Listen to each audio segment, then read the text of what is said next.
苏清言，你看看你这副上不了台面的样子，真让人恶心。你以为你是谁？你不过就是一个从乡间野地里出来的野丫头，也配和我抢苏家大小姐的位置？我从来没想过要跟你抢什么，你为什么要这样对我？这些事情都不是我做的，是你，一定是你。苏家本来就是我的，至于苏家破产吗？没错，就是我做的，包括苏家那些值钱的东西也是我换的，苏家的财产也是被我一点一点转移的。而你这个从乡间里出来的真千金，就是我最好的替罪羊。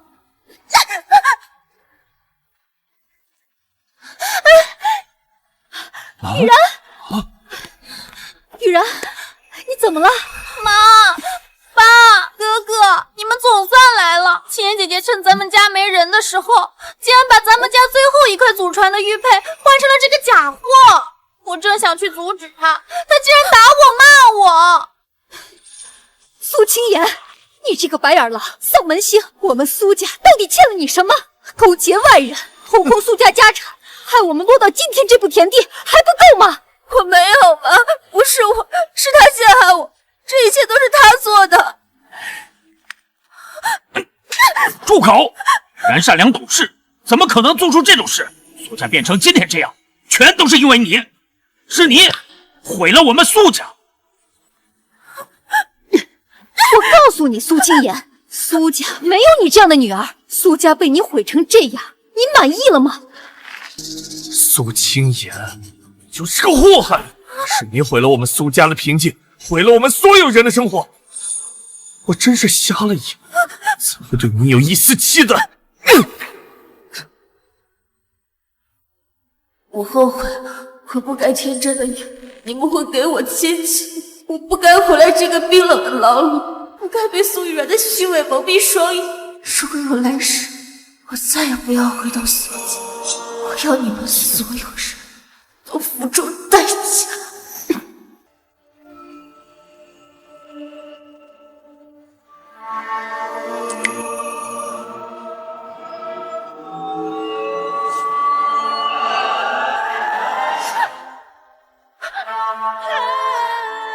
我没死，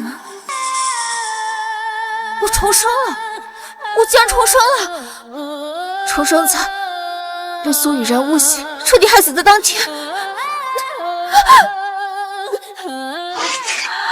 叮咚，金童系统绑定成功，已解锁金属功能，可识别普通物品材质与市场价值，后续可通过任务升级能力。普通泡沫玻璃杯。材质为劣质玻璃，无破损，市场价值5元。这是怎么回事？什么金童系统？这杯子上的字又是什么？难道我觉醒了能够看透万物价格的能力？这是怎么回事？我怎么能看到杯子的价值？还有那奇怪的文字？普通木桌，杨木材质，市场价值50元。普通木椅，杨木材质，市场价值20元；劣质屏风塑料材质，市场价值15元。我能看到这些物品的价值，这肯定是上天给我的机会。有了它，我就能彻底摆脱苏家。我要让那些伤害过我的人付出应有的代价。仿紫檀木花瓶，普通夜幕染色，市场价值80元；仿宋代汝窑小瓶，市场价值150元；仿清代官窑青花瓶，市场价值180元；仿清代小鸟屏风摆件，仿清代官窑青花碗，市场价值80元。果然，一件人品都没有剩下。苏雨然几乎把所有苏家祖传的值钱物件全换成了廉价的赝品。苏家现在看起来光鲜亮丽，实际上早成了一个空壳子。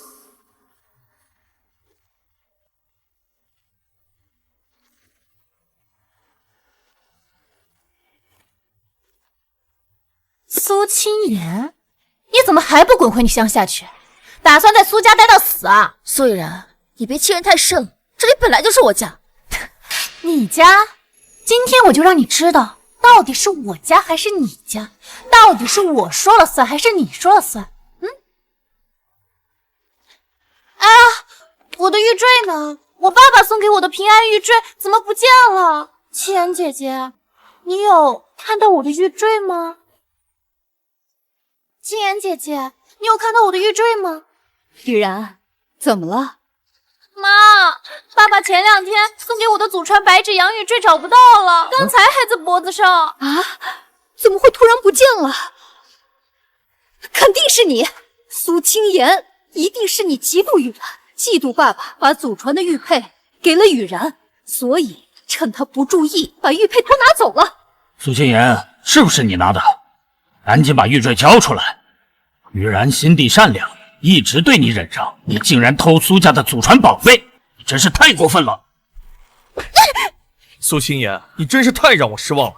你竟然偷苏家祖传的宝贝，你果然还是改不了乡下的陋习。赶紧把玉坠交出来，再给雨然道歉。苏清言，苏家所有的宠爱都该是我的，而你不过是个无人问津的笑话，永远只能活在我的阴影里，比不上我一根手指头。清言姐姐，我知道你嫉妒我，但是这个玉坠是爸爸送给我的祖传宝贝，对我来说十分的重要。你把它还给我好不好？只要你把它还给我，我就当什么都没有发生过。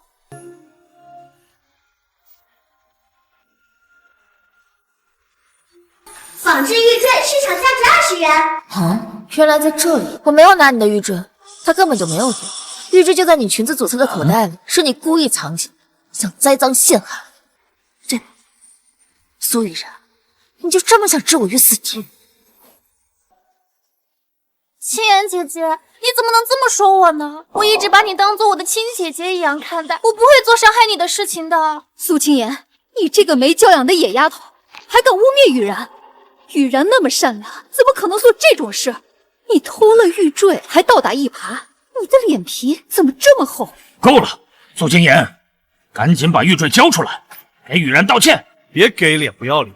今天要么你拿出玉坠道歉，要么你给我滚出苏家！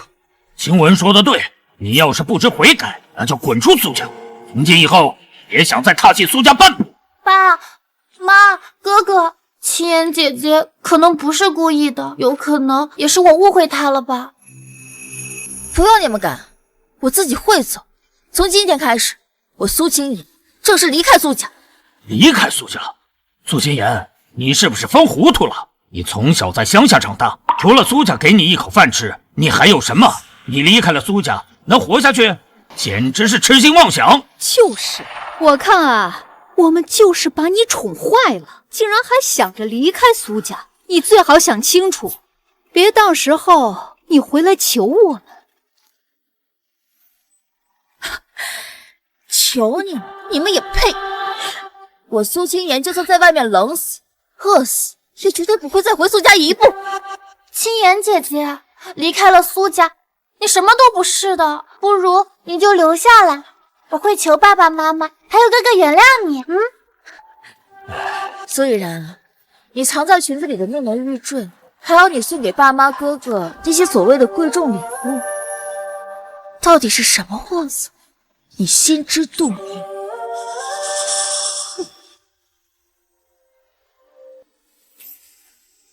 苏清言到底知道了什么？他怎么会知道那些东西有问题呢？是不可能的吧？就现在奔向你，然后抱紧你。念念，怎么这个时候给我们打电话？你在苏家还好吗？妈，爸，苏家的人对我挺好的，你们别担心我。傻孩子，要是受了欺负，一定要告诉我们啊！我没事儿，我已经长大了，能照顾好自己。啊，那就好，那就好，你没事儿，我们就放心了。那你们也照顾好自己，我先挂了。我一定要让爸妈过上好日子。至于苏家那些人，总有一天，我让他们跪在我面前后悔。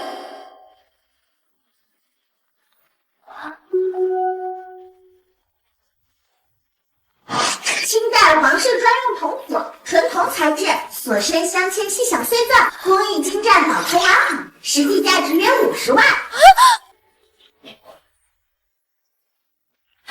太好了，有了这个铜锁，我就能凑到第一笔钱。苏家气我，我要连本带利，一笔一笔讨过来。既然我能看到万物价值，不如去古玩市场碰碰运气，那里肯定有更多宝贝。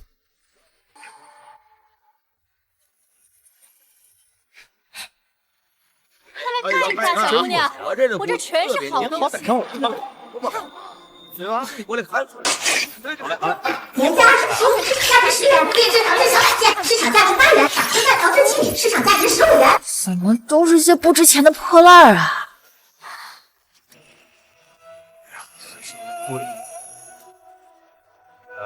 这个，仿新蛋陶制笔筒，市场价值10元。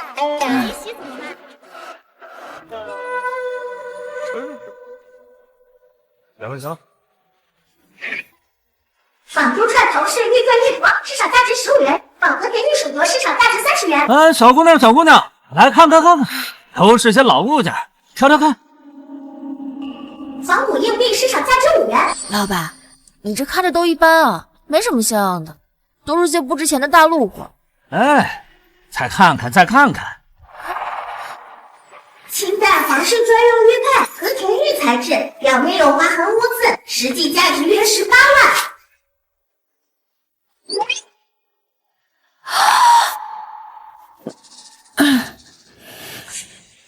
这破玉佩值多少钱啊？200，便宜卖你了。这玉佩表面有划痕，背面有磕碰，你要200也太贵了。便宜点，20我买回去当个摆件吧。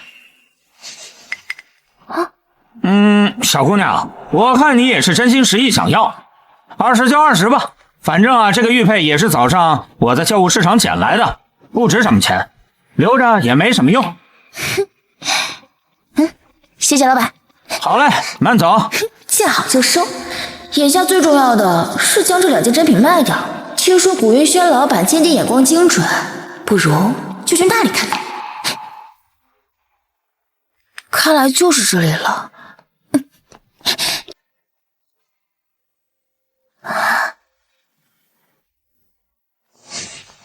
小姑娘，欢迎光临呐！你是来买古玩还是来卖古玩的？我看你年纪轻轻，倒是很少来古玩店呢。来坐，不用拘谨。老板，我是来卖古玩的，您帮我看这2个小物件，能值多少钱？这2件东西外表破旧不堪，看起来就是普通的旧物件，确实不值钱呢。哎，算了，我还是装一装，仔细看看，别伤了小姑娘的心意。这2件竟然都是实打实的清代皇室珍品呐！就算破损也掩盖不了它的价值。这小姑娘这么年轻，看起来平平无奇，怎么会有这些清代皇室珍品呢？小姑娘，说实话，我从事古玩行业几十年，也见过不少珍品，但是像这样的外表破旧，内里却是宝贝的，实属罕见。我想问一下，这2样东西真的是你的吗？老板，您放心，这东西真是我的，是我祖上传下来的。家里碰到点事儿，急需用钱，没办法，只能把它们拿出来卖了，换点钱应急。小姑娘，不瞒你说，这2样东西可都是实打实的珍品，并且啊，还是清代皇室专用的珍品，价值不菲，你可是捡到宝了。这个铜锁纯铜打造，锁芯镶嵌细小碎钻，做工精湛，并且保存完好，市场价大概在50万。这个玉佩和田玉材质，质地细腻，纹路平整，虽然表面有些划痕，边缘也有些磨损，但不影响整体价格，市场价大概在18万。这2样加起来68万，我给你70万，一口价，你看可以吗？王老板给的价格比系统给的市场价还高了2万，有了这70万，我就能彻底站稳脚跟。没问题，老板，就70万。好，小姑娘，我现在就给你转账。苏清言，你果然在这儿。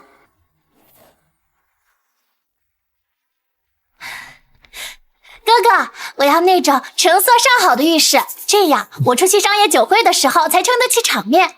那种便宜货只会丢了我们苏家的人。放心吧，古玉轩的东西都是顶尖的，保证让你满意。苏苏清言。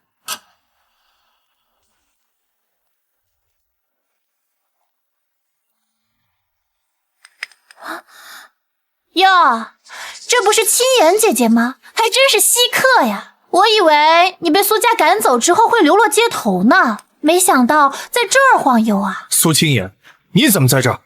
看你这穷酸样，怕不是躲在这里偷偷变卖东西吧？说，这些破烂是你从哪儿偷来的？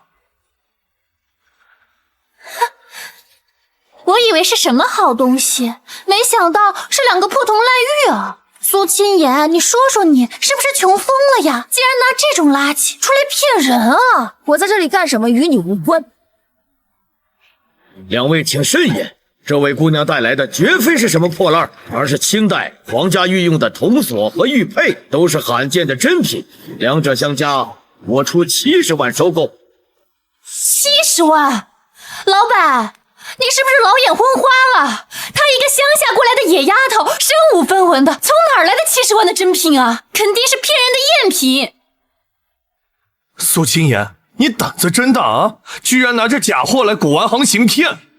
我看你是走投无路，彻底疯了，赶紧滚！别玷污我们苏家的名声。70万已到账。抱歉，让你们失望了，请你们用自己的狗眼好好看看，这是多少钱？70万已到账。什么？他怎么可能有这么值钱的东西啊？清言，我想我错怪你了。女孩子在外打拼挺不容易的，你终究还是苏家的人，血浓于水。对呀，清言姐姐，虽然爸妈总是嘴上说你，但是心里面还是很惦记你的。不如你就跟我们回苏家吧，之前的事啊都翻篇了，咱们还是一家人啊。对呀，不必了，我与苏家恩断义绝，早就不是苏家人了。你们2个也别演了，苏家现在空有其表，我就算是在外面风餐露宿，也不会回到那个虚伪、充满算计的牢笼。我没有做错任何事，该道歉的是你们。你们啊，好自为之，以后别来烦我。苏清言，你给我等着，我是不会放过你的！不知好歹的东西，我倒要看看你拿这笔钱能掀起什么浪。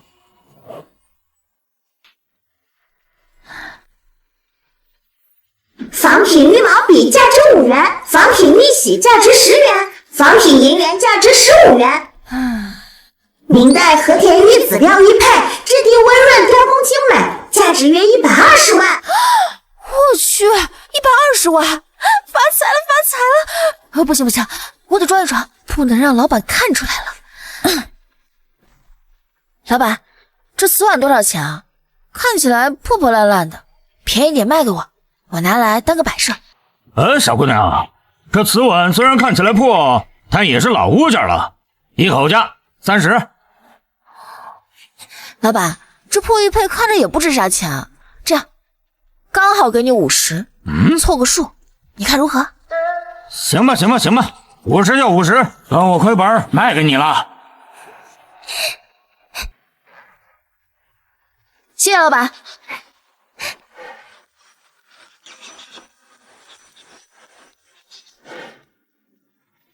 正版书籍价值50元，二手书籍价值200元，仿品书法价值500元，清代古籍《芥子园画谱》内加清代名家石涛山水图手卷，古籍保存完好，价值约800万。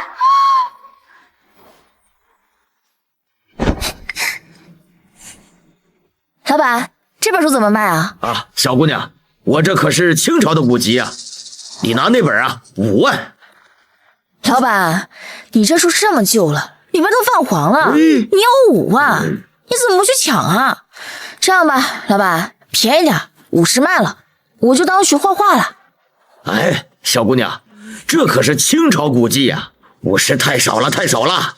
这样吧，最少500卖你了。500太贵了，算了，既然你不是诚心要买，那我不买了。哎，行吧行吧，50就50，我是看你想买才卖给你，别人啊可没这价。好嘞，谢谢老板啊。好嘞。接下来该去收钱了。哇，哎，苏青言，啊，还真是你啊，苏青言。你拿这种破烂当宝贝，真是没见过什么世面。我就知道你不怀好心，手里的破烂是从哪儿来的？是不是偷偷从苏家带出来的？我早已经跟你们苏家恩断义绝了，手里的东西跟你们苏家没有半点关系，不用你管。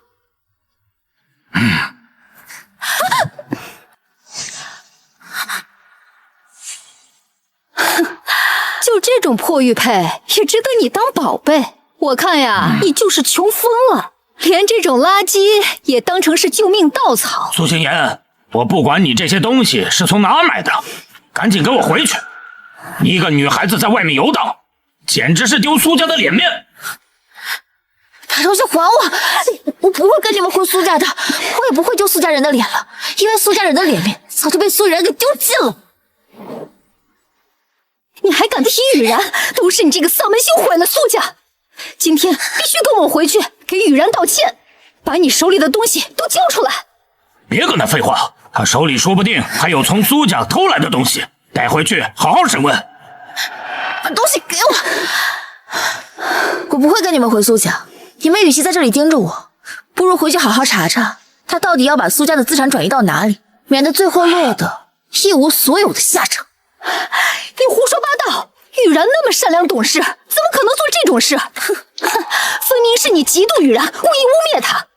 苏青言，你别在这里挑拨离间。雨然是我们从小看着长大的，我最后劝你一次，赶紧跟我们回去，不然我对你不客气。不客气？你们还能对我怎么样？像以前一样打我、骂我，不分青红皂白的骗待苏雨然吗？从前的苏青言已经死了，现在的我不会再被你们拿捏。你们要是再在这里与我纠缠不休，我就把你们所做的一切公之于众。走，别跟这个白眼狼在这里耗着，只会丢人现眼。苏青言，你给我等着！哼！苏家，这只是开始，你们欠我的，我会一点一点连本带利的讨回来。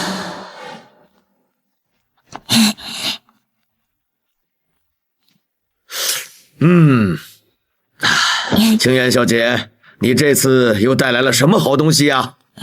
王老板，这本古籍就是。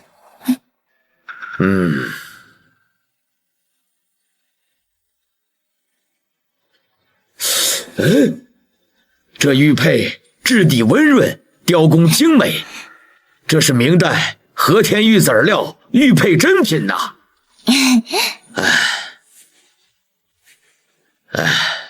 青言小姐，你可真是好眼光啊！这可是清代名家石涛的真迹，你看这笔触，这意境，还有这落款，实打实的珍品呐。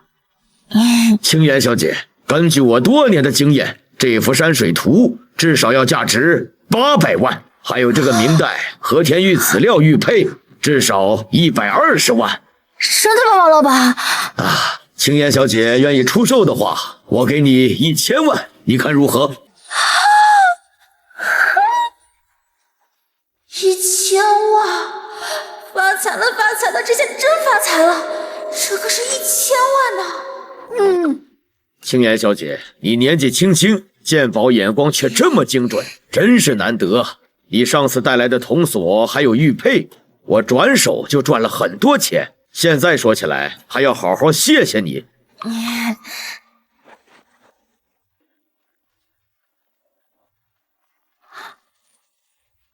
青言小姐，钱已经转过去了，你查收一下。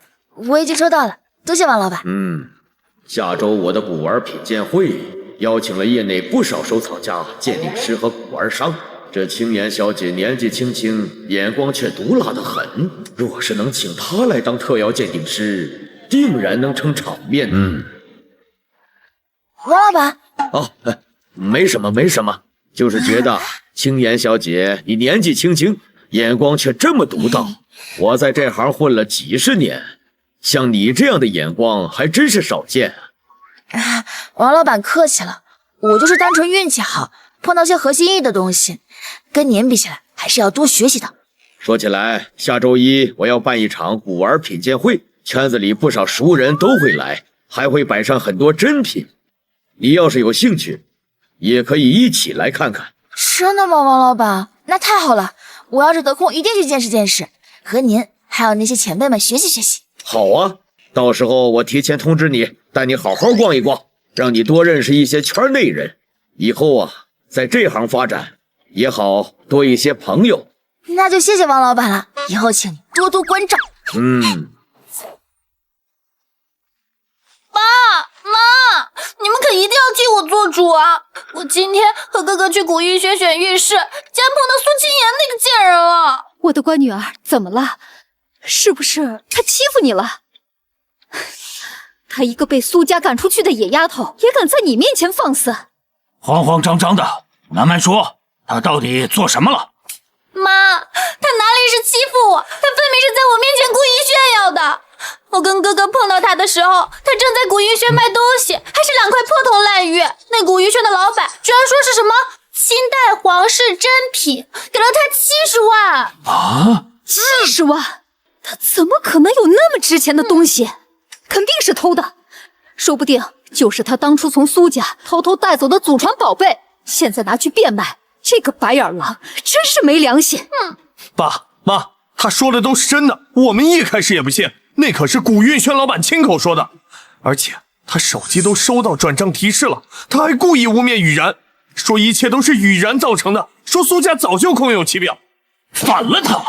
一个乡下长大的野丫头，离开苏家居然还能蹦跶起来，那些东西肯定是他偷的，他就是早有预谋，故意骗我们把他赶走，好拿着苏家的宝贝逍遥快活。他还说苏家的资产都是我转移的，他还挑拨我哥哥之间的关系，他分明就是想毁了我，毁了咱们苏家。这个丧门星真是狼心狗肺，我们当初就不该心软把他接回来，现在他倒好了，拿着苏家的东西发财，还敢污蔑我们雨然，我看他真是好日子过腻了。晴雯，你去查查他那些东西的来历，还有他现在住在哪儿，手里还有没有其他苏家的宝贝，不管用什么办法，都要把他偷的东西追回来，还要让他付出代价。好的吧，我现在就去查，绝对不会让他好过的。妈爸，你们可一定得替我做主啊！我是真的不想被他诬陷了，我也不想他毁了咱们苏家。乖女儿，你放心，爸妈肯定不会让他好过的。她一个没有靠山的野丫头，就算有点钱，也翻不起什么大浪来，迟早要被我们拿捏住。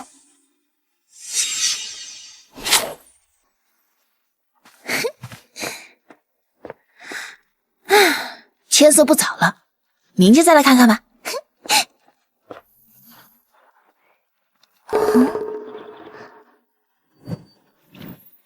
清代银鎏金镶宝石手炉镶嵌4颗天然红宝石，实际价值约3200万。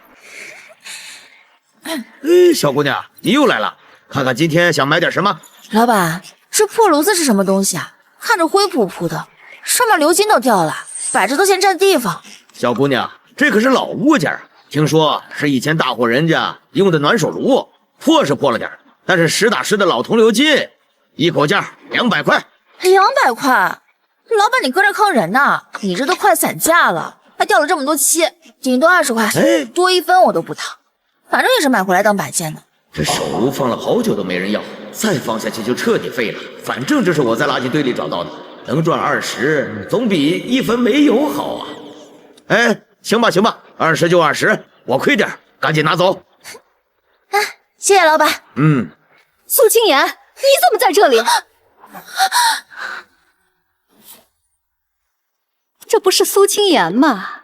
还真是走到哪儿捡破烂到哪儿啊！这种破铜烂铁你也能当成宝贝，还真是没见过世面。爸妈、哥哥，你们看，我们来这里是来买古玩的，难不成你也是来买古玩的？青妍姐姐，就算再怎么穷，也不能买这种破烂啊！你看，我买的这种都是成色顶级的玉饰，不比你那个强多了。苏青妍，你手里的破烂是从哪里来的？是不是从苏家偷来的？你这个小偷！我劝你把你偷来的东西还给我们，还有这个破炉子，乖乖交出来，别逼我们动手！哎，各位误会了，误会了，这个手炉啊，是我刚才卖给这个小姑娘的，可是收了20块钱的。这里没你的事儿啊！少插嘴，这是我们苏家的家事，轮得到你一个摆摊的多嘴？我早就说过，跟你们苏家恩断义绝。我手上这个炉子跟你们苏家没有半点关系。你们与其在这里盯着我，不如好好操心一下自己吧。马上连住的地方都没有了。青妍姐姐，你怎么能这么说话呢？你就是见不得苏家好。苏青妍，你还在这故弄玄虚？我们过得好好的，还是先看看你自己吧。你自己偷了东西，还倒打一耙。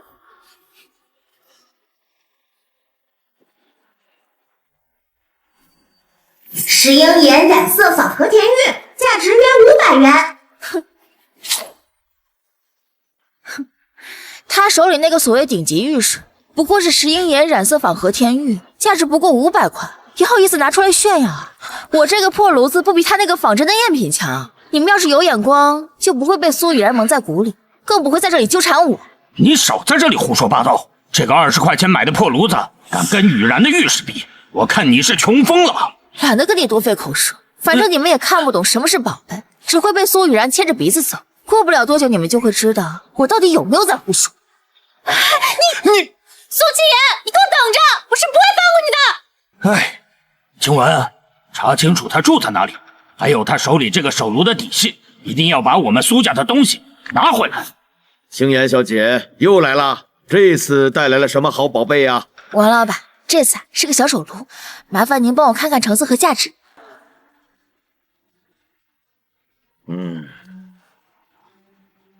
这纹路是清代缠枝莲样式，这鎏金的工艺看着不一般呐，这绝对不是普通大户人家的物件。您慢慢看，不着急。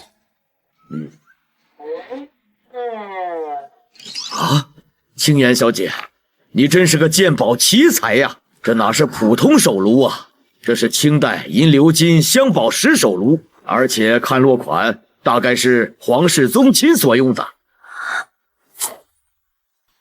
啊，皇室之物啊，这我倒是没看出来，我就是看它样式还行，花了点小钱收来的。你看这银质基座，质地纯正，4颗红宝石都是天然的红宝石，还有这缠枝莲纹，雕工细腻，只有宫廷造办处才有这种水准，而且它保存还算完好，没有什么大的破损，不影响整体价值。我从业几十年，这种品相的皇室手炉啊，闻所未闻。那您看这个手炉能值多少钱啊？青妍小姐，不瞒您说，这种珍品在市场上很抢手，尤其这种皇室款，收藏价值极高，按现在的市场价，大概在3200万。苏小姐，你要想卖给我，我愿意给你3500万，一口价，绝对不亏待你。3500万，很合理，就卖给您了。王老板的为人，我还是信得过的。青妍小姐年纪轻轻，鉴宝眼光这么精准，真是难得。我现在给你转账，有你这样的合作伙伴，我太幸运了。3500万到账，我已经给你转过了，请你查收。我已经收到了，谢谢王老板。青妍小姐，这是下周我们古玩会的邀请函，邀请了不少收藏家、鉴定师和古玩商，我想邀请你作为特约鉴定师，不知道你可否赏光？古玩品鉴会不仅能让我认识很多业内人士，拓展人脉，更能让我在古玩界站稳脚跟，而且这也是我进入古玩界的最佳机会。多谢王老板抬，我一定准时赴约，绝对不会辜负您的期待。好，好，好，有你这句话我就放心了。下周咱们品鉴会上见。没想到这个野丫头真的能卖出好价钱，说不定她手里还有更多值钱的宝贝，全都是从苏家偷的。晴雯已经去查了，等查到她的住处和那些宝贝的底细，就上门把东西抢回来，绝不能让她拿着苏家的东西逍遥快活。苏青言凭什么能靠那些破烂发财，还能得到吴云轩老板的器重？绝对不会让你得逞。这一次，我一定要毁掉你，让你身败名裂。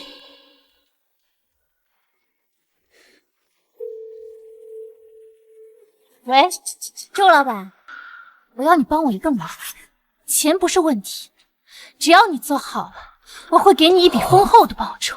明白，苏小姐，我一定办好这件事儿，让苏青言那个贱人身败名裂。最好是这样，如果你给我搞砸了，饶不了你。难道一切真的都是雨然做的？你在干什么？你跟周老板什么关系？你刚才说的话我都听见了，你是不是想陷害青言？哥哥，你在说什么？我听不懂。我刚才跟周老板是在谈生意上的事情，我没有陷害青言姐姐，你别胡思乱想啊！苏雨然，但愿这一切都不是你做的。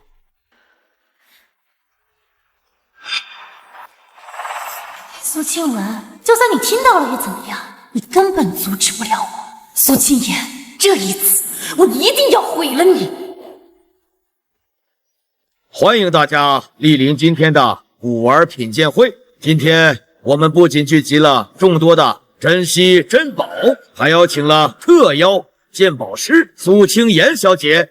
苏小姐鉴宝眼光精准独到，相信她今天一定给大家带来惊喜。哎呦，看起来特邀鉴宝师，哎，这么年轻，看着也就18、19岁，能懂什么鉴宝？王老板这是糊涂了吧？就是，古玩鉴定讲究的是资历和经验，她一个小姑娘，怕是连真品和赝品都分不清，别是来哗众取宠的吧？王老板，恕我直言，鉴宝一行不可儿戏啊！苏小姐年纪尚轻，不知可否为我们露一手，让我们心服口服。我这儿有一个收藏多年的青花瓶，请苏小姐帮忙鉴定一二。别老客气，晚辈不才，愿尽力一试。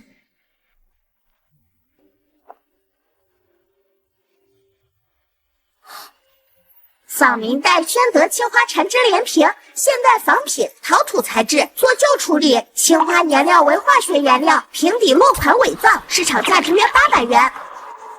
李老，恕晚辈直言，这件青花瓶并非明代宣德年间的真品，而是一件仿品。苏小姐，你看仔细了，这个瓷瓶我收藏了20多年了，多位鉴定师都认定是真品，你凭什么说它是仿品？哼，我就说吧，一个小姑娘懂什么？怕是连宣德青花的特点都不知道，就敢乱下结论，真是不知天高地厚。林老，赵总，晚辈并非进口开盒，宣德青花釉面莹润肥厚，而您的这件釉面过于光滑，瓶底的宣德落款字体呆板，软绵无力，显然是仿造而成。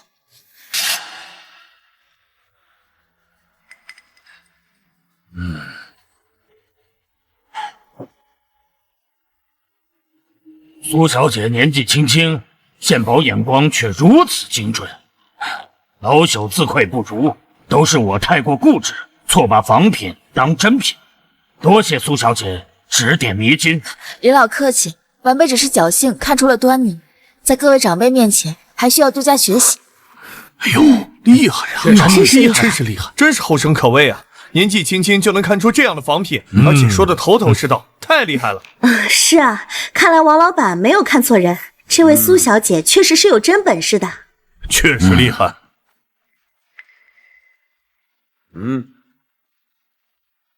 苏小姐，既然你这么有能力，那我这件藏品想请您再鉴定一二。这是我花重金收购的清代正版桥的墨竹图，我就不相信你还能说它是仿品。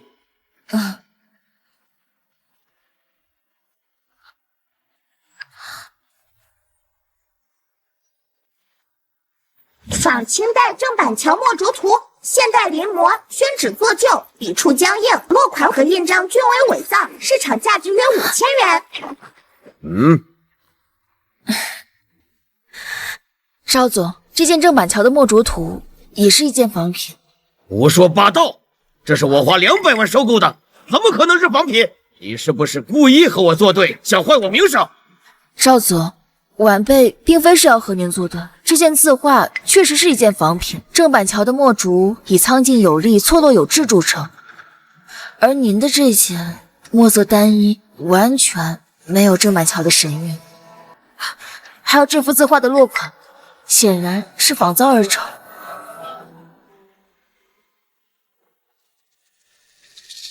苏小姐说的没错，这确实是件仿品。正板桥的墨竹，我有幸看过几次真品，那笔锋的洒脱神韵，是仿品永远仿不出来的。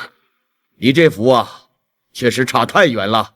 确实，墨色单一，笔触僵硬，落款也不对。赵老板，你确实被骗了。这个字画根本就不值200万，最多几百块钱吧。不可能，这绝对不可能！花了200万，怎么是赝品？怎么？赵总，事已至此，你也不要太过难过。吃一堑，长一智，以后啊，再买这种藏品呢，一定要留个心眼，或者找苏小姐这样的专业人士帮你看看啊。苏小姐，对不起，刚才是我太冲动，误会了你。感谢苏小姐的提醒，不然我会一直被蒙在鼓里啊。邵总客气了，鉴宝本来就是鉴别真伪，晚辈也只是做了自己该做的。鉴定我的鉴定证，您看看苏小姐，我这个，麻烦您看一下。苏小姐，久仰大名了，我这儿有一件清代乾隆年间的宣德炉，请苏小姐帮忙鉴定一下，看看是不是真品，价值多少。仿明代乾隆宣德炉，民国仿品，黄铜材质，做旧处理，炉身纹饰呆板，款式伪造，市场价值约3万元。刘老板，这并非是清代乾隆年间的真品，而是一件民国时期的仿品。啊，这苏小姐，你确定吗？这件铜炉我收藏了很多年，炉身的纹饰和款式和乾隆年间的宣德炉一模一样，而且手感也很沉重，怎么可能会是民国仿品呢？刘老板，这铜炉虽然手感厚重，但是表面的包浆却是刻意做旧处理，而且这炉身的纹饰线条呆板，细节处理十分粗糙，炉底的乾隆刻石十分生硬。这都是民国时期仿品的典型特征。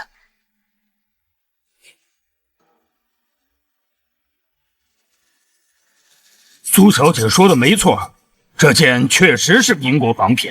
民国期间有很多人都仿造宣德炉，虽然模仿的有几分相似，但是在材料、包浆还有纹饰细节上，还是跟真品有很大的差距。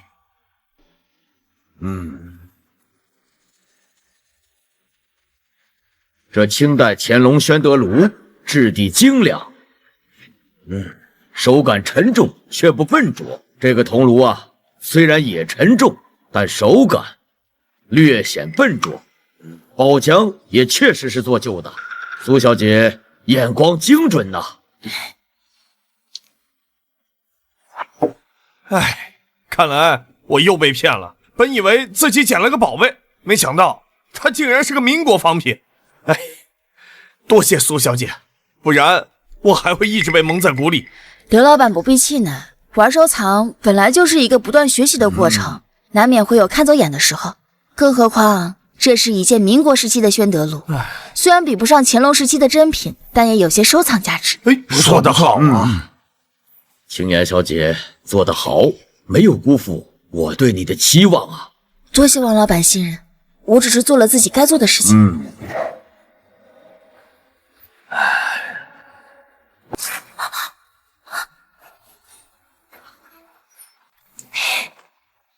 青岩姐姐，真没想到在这遇见你。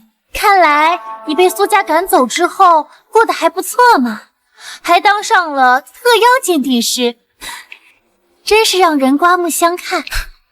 我过得好不好与你无关，与苏家无关，还请苏小姐自重。苏清言，你个忘恩负义的乡下丫头，被苏家赶出家门，竟然敢来这里当什么特邀鉴定师？哼，真是不知廉耻！苏夫人，请您讲话注意分寸。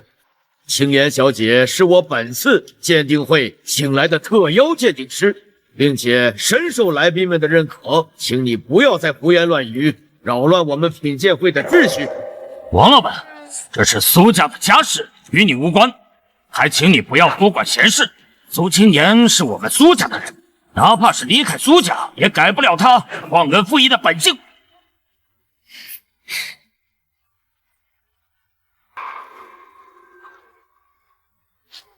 各位前辈，今天我带来了我们苏家祖传的珍宝——汝窑天青釉玄纹瓶。听说特邀鉴定师鉴宝能力一绝，我想请他帮我们鉴定一下。汝窑天青釉玄纹瓶，还是宋代的，苏家竟然有这样的宝贝，真是难得一见呐！是啊，宋代汝窑传世稀少，特别是这样完整的汝窑天青釉玄纹瓶，价值几千万乃至上亿。苏小姐，能否让我们仔细看看？当然可以，不过我想请青言姐姐帮我先看一下，毕竟她是专业的鉴定师，眼光肯定比我们精准啊，对不对啊，青言姐姐？现代仿汝窑天青釉玄纹瓶，苏雨然带着这件仿品，特意让我鉴定，一定没安好心。既然苏小姐点名让我来鉴定，那就恭敬不如从命。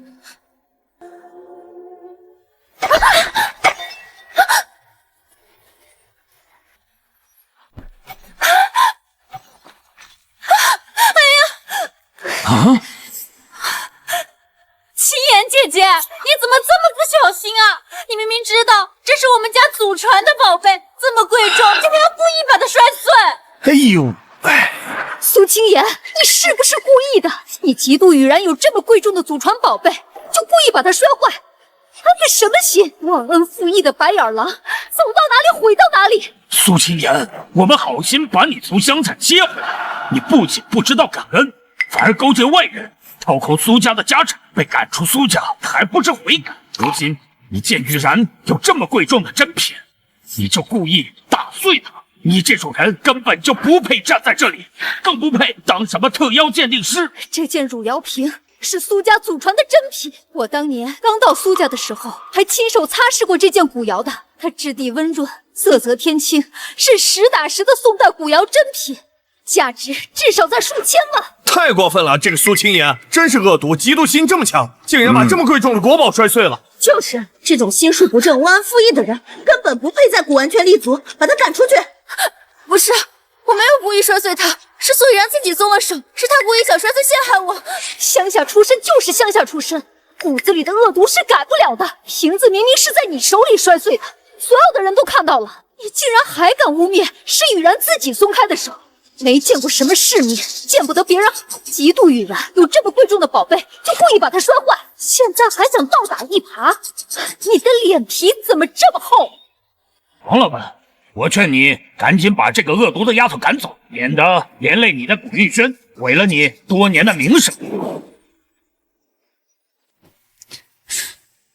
这是汝窑瓶完好无损的时候，这是我们苏家传世的宝贝，价值8000万。青言姐姐，尽管你再怎么狡辩，也改变不了你故意摔碎它的事实啊！你要照常赔给我们苏家的损失。赶紧道歉，赔偿苏家的损失。滚出去！这种心术不正的人根本不配待在这里。大家都冷静一下。青言小姐的为人，我来担保，她心地善良，鉴宝水平精准，而且为人正直。我相信她不会随便把藏品摔了，这里面一定有误会。王老板，这种心术不正、故意损坏国宝的乡下丫头，根本不值得你护着。你要是再护着她，连累了你的古玉轩，毁了你多年的名声，到时候别怪我苏家对你不客气。识相的就赶紧滚出这里，当众给我们道歉，赔偿我们的损失，不然我就让你在这个城市待不下去。让你永远在古玩圈没有一席之地。我再怎么努力，也躲不过苏家父母和苏以然的联手陷害。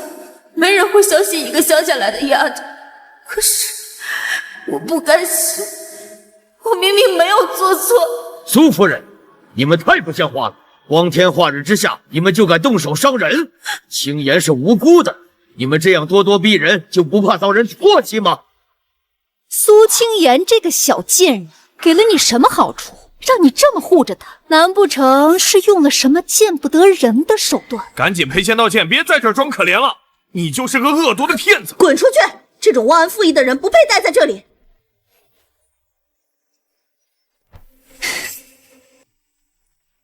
青岩姐姐，我实在不想看你变成这个样子，不如你就听我一句劝，当众给我们道个歉吧。我求求爸爸妈妈原谅你，毕竟我们都是一家人，我也不想把事情做得这么绝啊。雨然，你就别白费口舌了，这种忘恩负义的白眼狼根本就不配得到你原谅。今天他必须要给我们道歉赔偿，必须要让他为他自己的所作所为付出应有的代价。我没有错，我没有故意摔碎瓶子，是他自己从开始想故意再造陷害我，所以我不会赔偿，更不会道歉。好你个不识好歹的白眼狼！雨然好心劝你，给你台阶下，你竟然还敢嘴硬，真当我们苏家好欺负？真当在场的各位都是傻子吗？苏青岩，别给脸不要脸！你毁了苏家价值8000万的古玩汝窑珍品，还倒打一耙，污蔑雨然栽赃你，你根本就不配站在这里。这可是我们苏家的祖传之宝，就这样被苏青岩那个白眼狼故意毁掉了。赶紧道歉，赶紧赔偿！这种人就不配在古玩圈待着。曝光他，让所有人都看看这个恶毒的小人！住手！苏雨然到底要做什么？难道他真的想要陷害苏青岩？之前青岩说雨然转移苏家资产换走珍品，难道都是真的？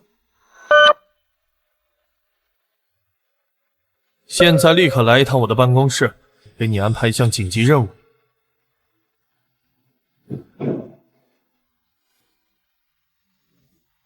大少爷，您吩咐。你去帮我查一下苏雨然，记住这件事一定要隐秘，不能惊动苏雨然，更不能惊动爸妈。尽快给我结果，越详细越好。明白，大少爷，我现在就去安排。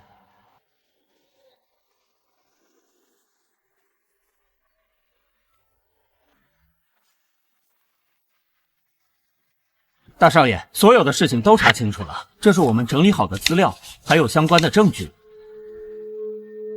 大少爷，苏小姐和鼎盛集团的高管有过多次秘密接触，我们查到了他们的见面记录，还有转账凭证。另外，鼎盛集团还给苏小姐转了一笔巨额款项，并且苏家的流动资产有近一半被苏小姐私下转移。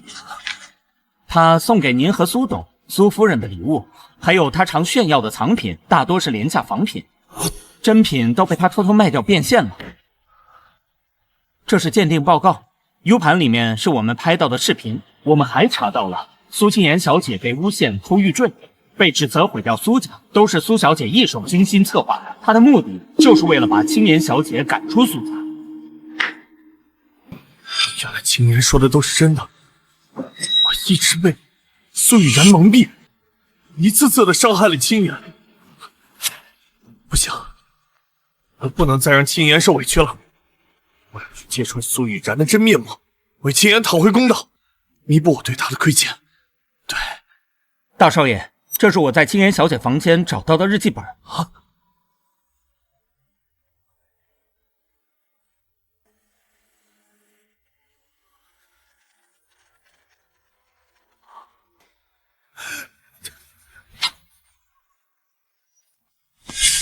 住手！啊！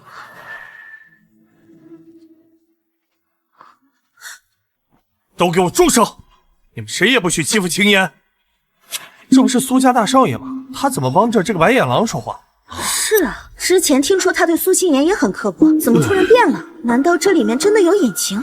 回事儿啊！是啊，哥哥，你怎么来了？你快劝劝青妍姐姐吧。青妍姐姐打碎了我们苏家祖传的汝窑珍品，我们也是被逼无奈。青文，你疯了吗？他是苏青妍，是那个被赶出苏家忘恩负义的歪眼狼。他故意摔坏我们苏家的传家之宝，你怎么能帮他说话？青文，你知道你在说什么吗？这件事是苏青妍的错，她毁了苏家的宝贝，必须道歉赔偿。青妍，对不起，是我来晚了，让你受委屈了。我保证，以后再也不会让人欺负你。苏青文，我说过，我跟苏家已经恩断义绝，跟你没有任何关系。我的事不用你管。大家都误会青妍了，他没有故意摔碎瓷瓶，没有对苏家忘恩负义，更没有勾结外人掏空苏家的所有财产。一切的一切，都是一场阴谋，是苏玉然精心策划的阴谋。什么意思？哥哥，你胡说八道什么呢？我没有，你不要诬陷我。诬陷你，真相已经被我找到了，还想怎么狡辩？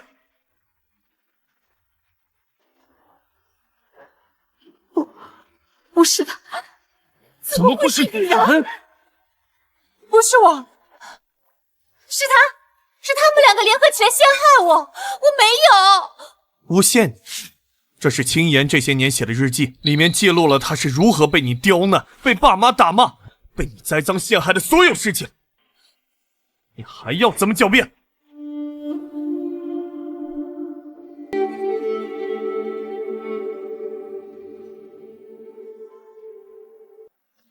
各位，大家看，这件刚被摔碎的瓷瓶，根本不是什么宋代汝窑珍品，而是一件现代仿品。苏玉然，你拿一件仿品故意栽赃青妍小姐，你简直是居心叵测。苏玉然，我们那么疼你、宠你，像宝贝一样待你，为什么要这么做？为什么要欺骗我们？为什么要陷害青妍？对，是我，都是我做的。我嫉妒苏青，我嫉妒她是苏家的真千金。苏青妍，我恨你。如果不是你回来了，我还是苏家唯一的大小姐，爸妈的宠爱，哥哥的呵护，还有苏家所有的财产都是我一个人的，都是你毁了我的一切。还有你们口口声声说爱我、宠我，但心里压根就是看不上我。你们把他接回来，说是为了弥补内心的愧疚，其实你们就是觉得我不如他，所以我不甘心。凭什么他是真亲戚，而我就是一个替代品？我们从来没有把你当成替代品，这些年我们对你的宠爱比亲女儿还深。你怎么能做这种事？苏家待你不薄啊！你们以为我只做了这些，我还不妨告诉你们，苏家早就被我挖空了。啊！哎呀，你瞧瞧，恶毒！我不仅转移了流动资产，我还偷偷拿着核心商业机密和对家签了协议。什么？核心机密？你到底做了什么？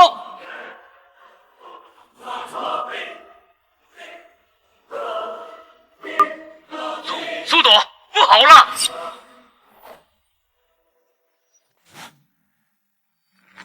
正邦，怎么了？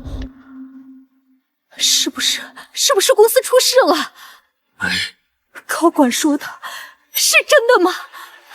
数十亿负债，我们怎么可能欠这么多？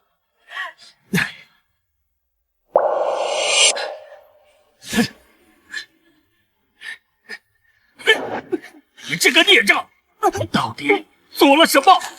核心机密转移资产，你知不知道？你把苏家彻底毁了，数十亿呀！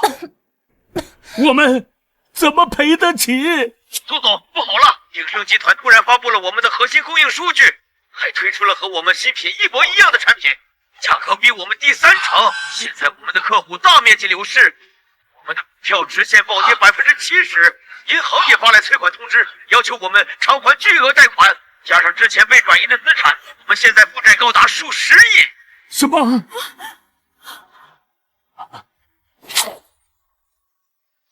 怎么知道他们会骗我？鼎盛集团的人说，只要我给他核心机密，他就给我一笔巨款，还帮我稳定苏家大小姐的位置。我被他们耍了！耍你？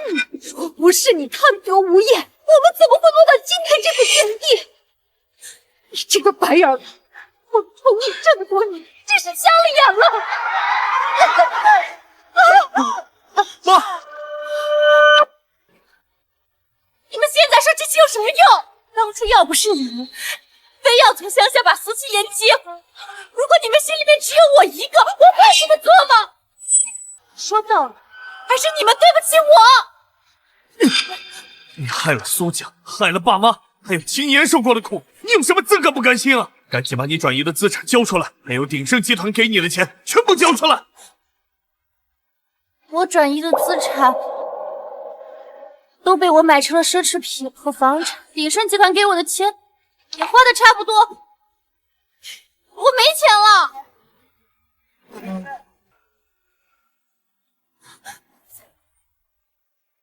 花光了？你居然全都花光了？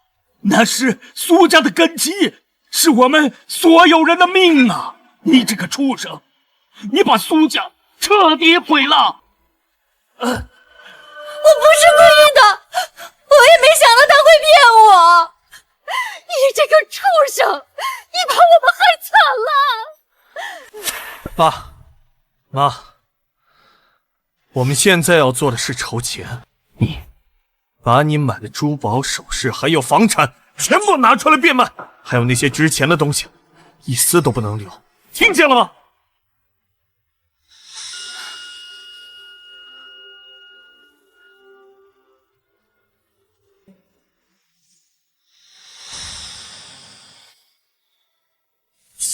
不够，根本就不够。我们这卖所有东西的钱连10亿都不到，我们还有几十亿的负债。都怪我，都怪我当初太宠他，太偏心他。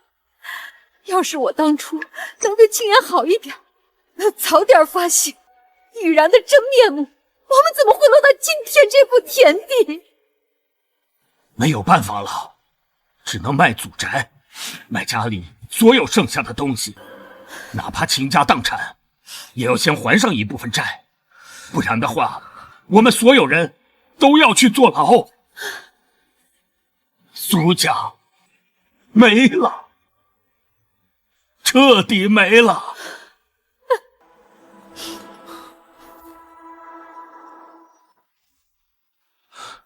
青言，你怎么来了？我听说苏家破产了，过来看看。毕竟这里曾经是我名义上的家。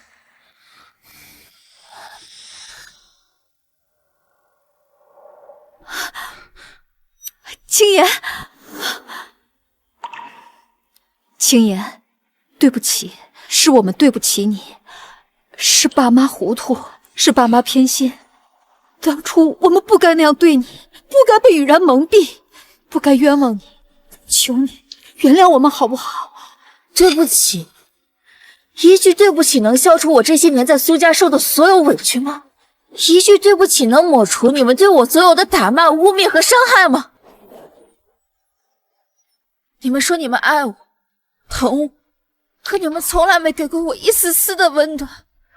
这些年我在苏家住的是阴暗潮湿的杂物间，吃的是你们的残羹冷炙，被苏雨然刁难打骂，被你们误解伤害，我一次次隐忍，一次次期待，可是换来的是你们一次又一次的伤害，被你们赶出苏家，被你们逼得走投无路。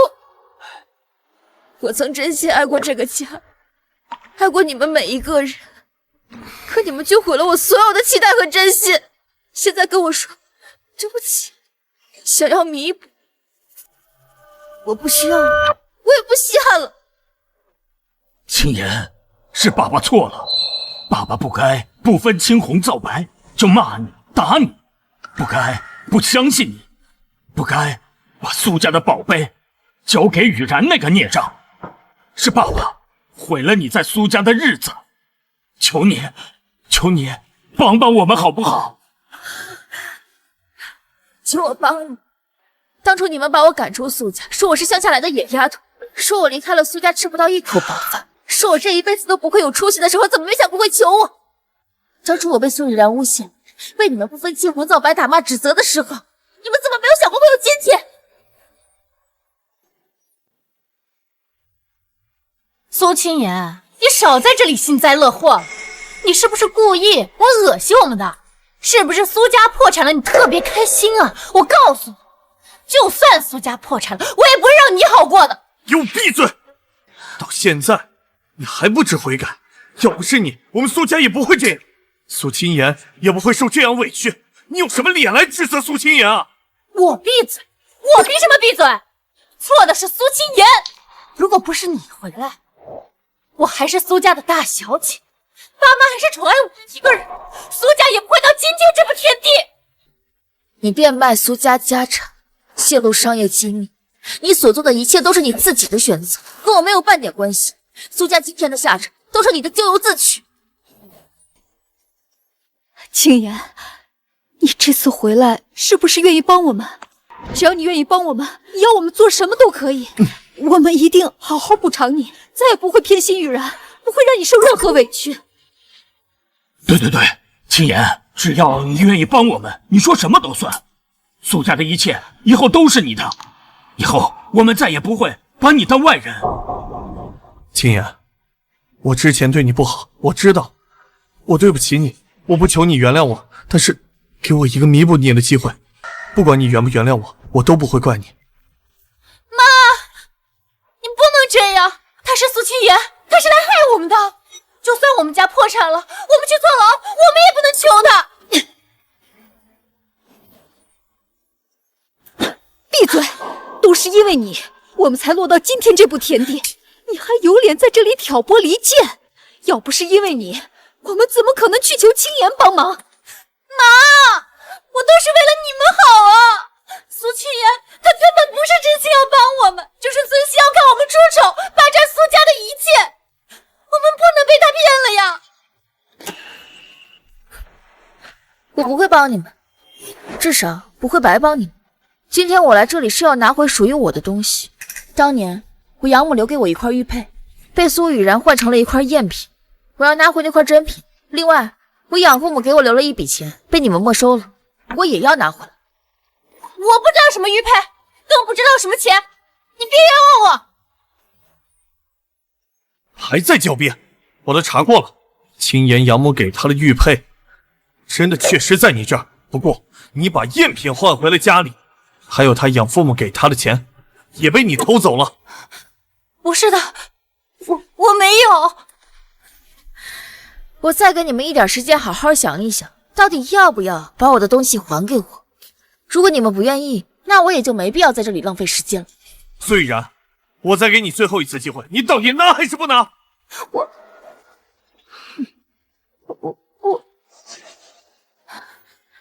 我现在就去拿。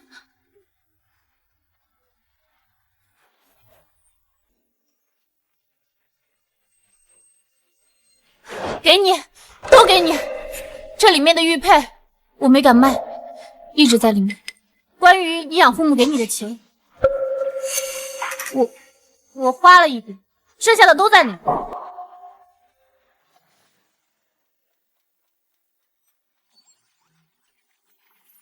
清代和田羊脂白玉佩，质地细腻，雕工精良，保存完好，实际价值约500万。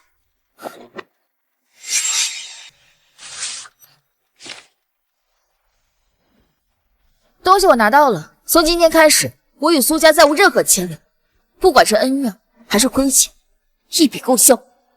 青言，不管是恩怨还是亏欠，一笔勾销。青言，青言，求你再帮我们一次好不好？我们以后一定好好补偿你，把你失去的都还给你。你就可怜可怜我们，不要看着苏家彻底覆灭呀！青言，是爸爸糊涂，是爸爸瞎了眼，你就帮我们一次，只要度过这次难关，我什么都愿意给你。苏家的股份，苏家的产业，全都是你的。青言，是我对不起你，我不求你原谅我，但是给我一个弥补你的机会，我一定会保护好你，不会让别人欺负你，我一定会守住你的一切。我不会帮你们，苏家今日的下场都是苏雨然的咎由自取，是你们的放纵偏心造成的结果。种什么因得什么果，你们该为自己的所作所为付出代价。苏雨然，你泄露商业机密，转移公司财产，已经触犯了法律，等待你的会是法律的制裁。我劝你最好好自为之，不要总想着算计，否则只会自食恶果。哼！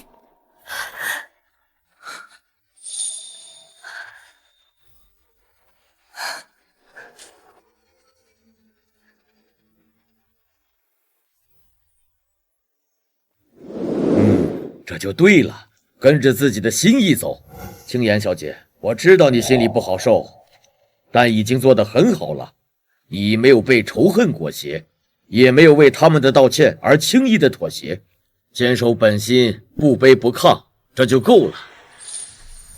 我以前总想着报仇，总想着报复他们，也让他们尝尝我受过的所有苦楚。可是真到了那一刻，才发现，过好自己的生活，才是对他们最精准的打击，也是对自己更好的救赎。苏家的恩怨消耗了我太多精力，我不想以后的生活都陷在这种情绪里。过去的就让它过去吧，我不能一直生活在这种负面情绪里，也不能一直被苏家的一切所牵绊。人总要向前看的，那些伤害过你的人，那些让你受尽委屈的日子，都不值得你记挂。你有着一身鉴宝的本领，你的路一定会越走越宽，你也会比任何人都过得好的。多谢王老板一直以来的支持和信任，如果不是你，我也不可能有今天，更不可能在古玩城站稳脚跟，也不可能彻底的摆脱苏家。不用跟我客气，青言小姐，你有今天的成就，靠的不是我，是你自己的鉴宝水平和努力。你的鉴宝眼光，你的心性，都配得上你今天所拥有的一切。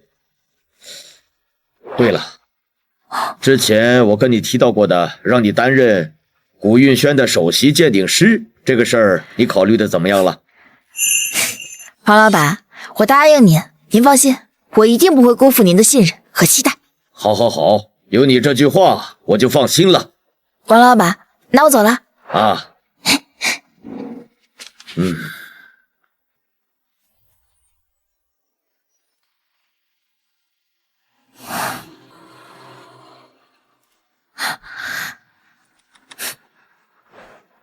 念念，怎么这么晚给我打电话？是不是出什么事儿了？你在那儿还好吗？爸妈，没事儿，我在这边过得很好，认识了一个很好的老板，很照顾我，还教我很多东西。我现在靠自己能挣到钱了。哎呀，那就好，没事我们就放心了。念念，我们不求你赚多少钱，不求你有多厉害，只求你平平安安、健健康康，能过得开心、过得自在就足够了。知道了，爸妈，你们也是，我肯定会照顾好自己，让自己平平安安、健健康康的，赚很多的钱。等我把你们接过来安享晚年，不用再担心钱了。傻孩子，我们不着急，慢慢来就好。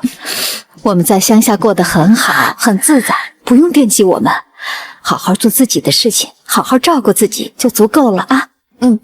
爸妈，我知道了。爸妈，你们也要好好照顾自己，天冷了多添衣服，饭也记得吃，不用太累了。好，好，好，我们会的，你也一样啊。可是我牵挂的模样。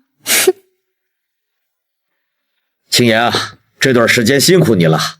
自从你当了首席鉴定师，咱们古运轩的生意啊蒸蒸日上，有不少老客户都慕名而来。还有很多新客户都冲着你的名声来的。黄老板，这都是咱们一起努力的结果。要是当初没有您的支持和信任，我也不可能有今天。以后我会更加认真，不会辜负我们古韵县的名声，也不会辜负您对我的期待。苏小姐，今天收到了你的包裹。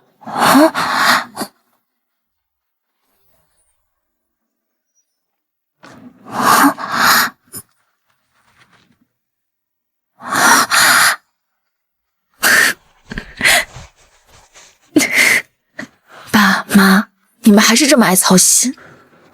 养父母寄来的吧，可怜天下父母心呐，就算不在你身边，也一直惦记着你。他们总怕我在这边过得不好，所以不管什么东西都想着寄给我。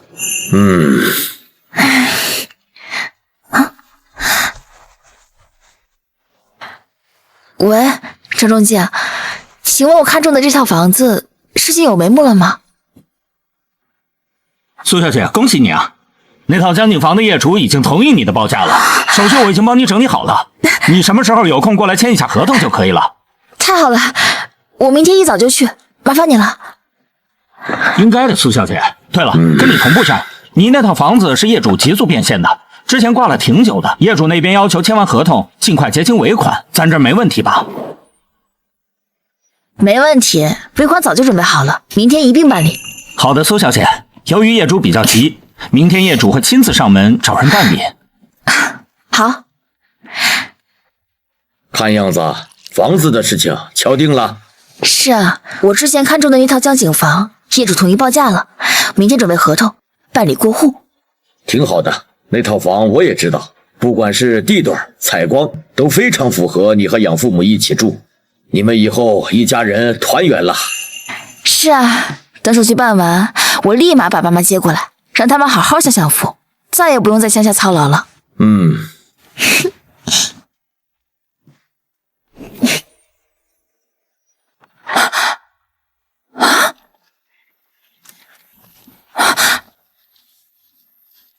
你们怎么来了？青言，我们是来找人的。青言，我们不是来打扰你的，就是听说这套江景房的买家着急，我们才找到这儿的。我们实在走投无路了。你们说的这套江景房，我已经和业主谈好了，明天签合同。你说什么？这套房子是你要买下？是我们糊涂，是我们对不起你，青言。没想到你这么有本事，我们却落到这般田地。你们来是要签合同的吧？把合同拿出来。这是合同，能不能让我们多住几天？你们要是不诚心卖，那就算了。我们实在没地方去呀。青言，你宽限我们几天吧，我们一定会尽快搬走。就算妈求你了，你让我们做什么都可以。合同签完以后，我可以让你们再住1周再收拾东西，但尾款我会定时打，这是我们之前就谈好的。青言，我知道我们不配求你，但是这房子的价格能不能给我们降一点？我们实在着急用钱，实在走投无路。青言，三位请自重，青言已经仁至义尽了，你们不要再为难他了。苏清文，我已经给够你们体面了，合同我也会按时履行，不要再得寸进尺。好，我们签，我们现在就签。以后我们再也不会打扰你了。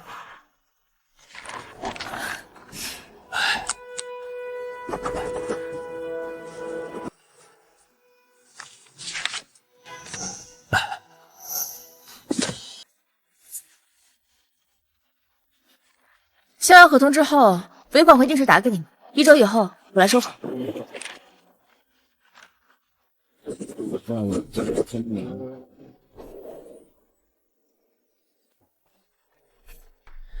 合同已经生效，钱我会定时打给你们。现在开始，这套房子是我的了。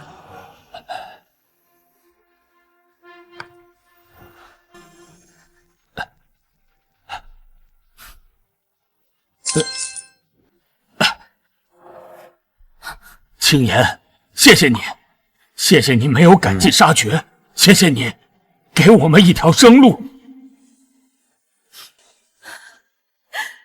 青岩，对不起，是我们糊涂，是我们偏心，是我们对不起你。我们知道错了，我们以后再也不会打扰你了。青岩，是我们以前对不起你，我不求你原谅我们，但是希望你以后平平安安、顺顺利利的。我们以后将会在你面前彻底消失，保证不打扰你的生活。不用谢我，我只是按照合同履行义务。这笔钱足够你们还清所有的债务，再买个小房子好好过日子。但是我提醒你们，绝对不要再想着算计别人，更不要想着来找我父母。我们之间已经两清了，好，我们记住了，我们一定彻底消失，以后再也不会打扰你和你养父母的生活。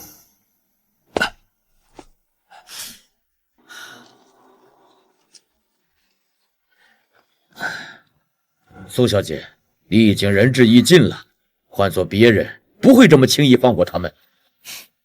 过去的恩怨没必要一直揪着不放，放过他们也是放过我自己。我现在只想好好过日子，把爸妈接过来，安稳度日。你能这样想，往前看，放下过往，守住本心，比什么都强。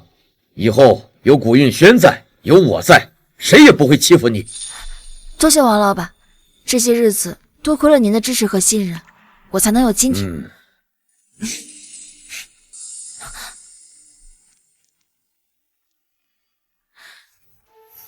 再看上面的字，您过奖了，我还是要多学习学习。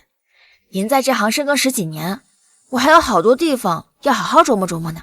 其实我也是运气好，才能分辨出正品和赝品之间的细微差距。不过我始终觉得鉴宝要有敬畏之心，敬畏文物，敬畏藏家的信任，不能有半点马虎。鉴宝一行最忌心浮气躁，贪念丛生。我之所以看中你，不只是你的鉴宝眼光，更是因为你沉稳内敛、坚守本心的性子。实不相瞒，这副砚台也是我专门为你寻来的。你担任古运轩首席鉴定师，又彻底摆脱了苏家人的纠缠。这方清代文人砚，既是对你的认可，也是我的一点心意。王老板，您的这份心意太过重了，我不能收。一直以来，您对我的扶持和信任，我都已经很感激不尽了。让你收下就收下，这方砚台配你正好，既有鉴宝的慧眼，又有文人的风骨，守住本心，不负热爱。就像这方砚台，历经岁月，它依旧温润有光。以后你会接触更多稀世珍宝，也会遇到更多形形色色的人，难免会有诱惑。希望以后你看见这方砚台，就能想起今日的初心，在鉴宝的路上越走越远。多谢王老板，这份心意我就收下了。我一定会好好珍藏这方砚台，谨记您的嘱托，守住真心，不辜负您的期许，也不辜负自己对鉴宝的一番热爱。以后古运轩就都靠你了。我会把我毕生的鉴宝经验全都传授给你，让你在这行越走越远，成为真正的鉴宝大家。谢谢王老板，我一定会好好学习，吸取更多的经验的。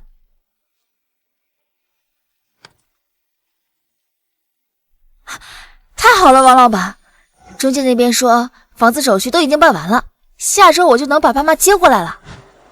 那可要提前恭喜你了，等你养父母过来，一定要叫上我，咱们喝一杯乔迁酒。一定，到时候肯定会把您叫过来，热闹热闹的。我爸妈一直念叨想要感激您，说多亏了您，我才能在这边站稳脚跟。没事没事，客气什么，都是缘分。你爸妈性子肯定也很和善，能和他们坐坐聊聊，我也高兴。对了，房子收拾的差不多了，要不要我找人帮忙找些家具和摆件？不用麻烦您了，房子已经收拾的差不多，简单布置一下就行了。以后一家人团聚，你也就能更安心做事了。哦，对了，下周有个品鉴会，品鉴会的流程你先看一下，有不懂的问题随时都可以问我。好，王老板，您放心，我就信你，等品鉴会开完，你就好好陪你爸妈歇歇。好，谢谢您的体谅，我都记着。等乔迁礼结束，我就带爸妈在这边好好熟悉熟悉，逛逛这个城市。这就对了，要是缺向导，我就给你们推荐几个好去处，都是本地人爱去的。好，谢谢王老板，那就太感谢您了。